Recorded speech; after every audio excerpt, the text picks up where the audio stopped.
Hi guys, my name is Nairi and you will find me on the Adoption Family Life channel. So if you are a potential adopter, a current adopter, foster carer or interested in child trauma, then I'm sure you'll find my channel is interesting and useful to you. So please just click on the pink subscribe button below, help me grow my channel, and press the like button if you enjoy my videos. So today we're going to talk about what are you going to do while you're waiting for a matched child and you've gone through stage 1 and you're in stage 2. So you're receiving certain training, certain visits from the social worker, and you are waiting to see what child you will have and how can you avoid being heartbroken.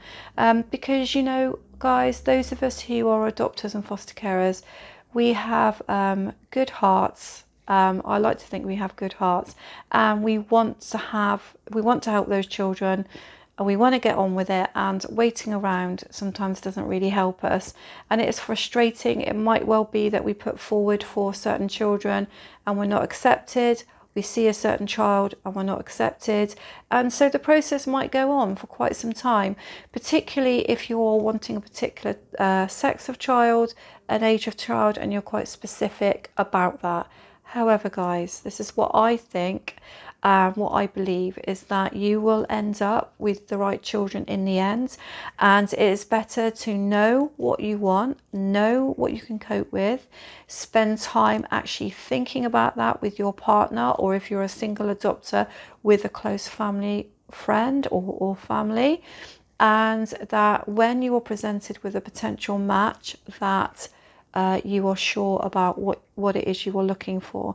Because sometimes we think we know what we're looking for, and it's not what we're looking for. And sometimes you could see the profile of a child and think, my word, that's the one for me, you know, that's the one I really want, and you've been attracted by what that child looks like, or you haven't really read the profile properly and actually it's not all as rosy as it seems. And you know, the reality is guys, that you can't always tell a huge amount from a profile and a picture of a child, and sometimes the children who are less adoptable have got more love to give, and you can do an even more amazing job than what is already an amazing job. So I think sometimes you will find that adopters will all go for the same child, and that might mean a huge amount of disappointment, but you know, the right child is out there for you. I've believed that for myself, and I believe that for you. So you have to hang on in there and use the time wisely. So you've got your training that's going to happen and the rest of the assessment, which I'm sure will be challenging. There are plenty of books out there. Just read a diverse range of books, whatever you can lay your hands on. Talk to as many adopters as you can, and try and seek out people that are into adoption or are adopters.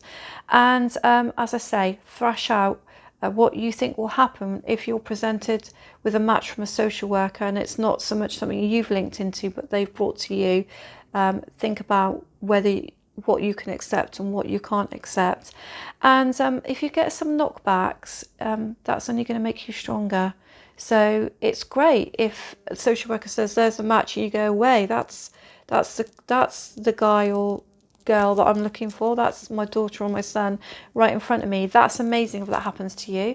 But if that doesn't happen to you and you get some knockbacks, then it's just going to make you stronger for the process, because resilience and network is everything you need for this game. So when you get a bit of a heartbreak and you get a knockback, then just, you know, take some time out, let it go, let it be, you know, lay it to one side, and start moving forward again. Do everything you can in your house, get everything that you want for the child. I don't see anything wrong in that. They often come with a lot of stuff, I know that, but part of the way of preparing for parenthood for a normal birth parent is to prepare for the child coming. So don't be afraid to do that.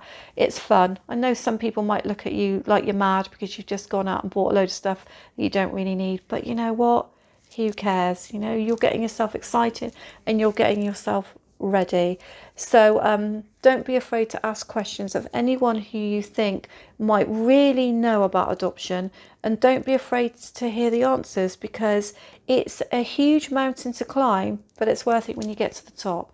So I hope that helps you guys, and if it does, please just hit the subscribe button below, and I look forward to seeing you on one of my other videos. So thank you now. Goodbye.